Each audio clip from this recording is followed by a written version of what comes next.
தற்போது கிடைத்த முக்கிய செய்தி.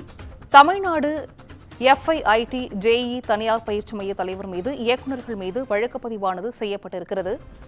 கூடுதல் விவரங்களை செய்தியாளர் சுப்பிரமணியன் வழங்கிட கேட்கலாம். சுப்பிரமணியன் வணக்கம். இது குறித்தான் முழு விவரங்கள்.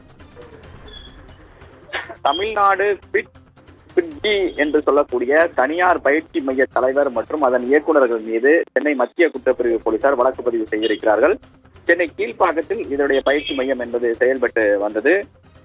இந்த மையத்தின் சார்பில் பெற்றோர்களிடம் பணத்தை வசூலித்துக் கொண்டு அதன் பிறகு அதனை நடத்தாமல் அந்த மையத்தை மூடிவிட்டதாக பாதிக்கப்பட்டவர்கள் சென்னை காவல் ஆணையர் அலுவலகத்தில் புகார் அளித்தனர். அந்த புகாரின் அடிப்படையில் அந்த பயிற்சி மையத்துடைய தலைவர் அங்கூர் ஜெயின் மற்றும் அதனுடைய இயக்குநர்கள் மீது சென்னை மத்திய குற்றப்பிரிவு போலீசார் வழக்கு பதிவு செய்திருக்கிறார்கள்.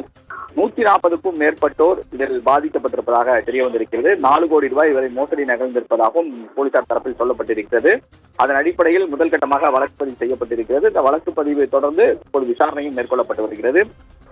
டெல்லியில் இதனுடைய பயிற்சி மையத்துடைய தலைமை அலுவலகமும் மூடப்பட்ட காரணத்தினால் அங்கும் தட்டு என்பது ஏற்பட்டிருக்கிறது. அது மட்டுமல்லாமல் பணியாற்றிய ஆசிரியர்களுக்கும் உரிய சம்பளம் வழங்கவில்லை என்ற குற்றச்சாட்டும் எழுந்திருக்கிறது. தற்போது சென்னை மற்றும் கோவையில் 6 மையங்கள் இது செயல்பட்டு வருகிறது. தற்போது சென்னை கீழ்ப்பாக்கத்தில் இருக்கக்கூடிய மையம் மூடப்பட்டிருக்கக்கூடிய சூழ்நிலையில் சென்னை மத்திய குற்றப்பிரிவு போலீசார் வழக்கு பதிவு செய்து தங்களுடைய விசாரணையை தீவிரப்படுத்தியிருக்கிறார்கள்.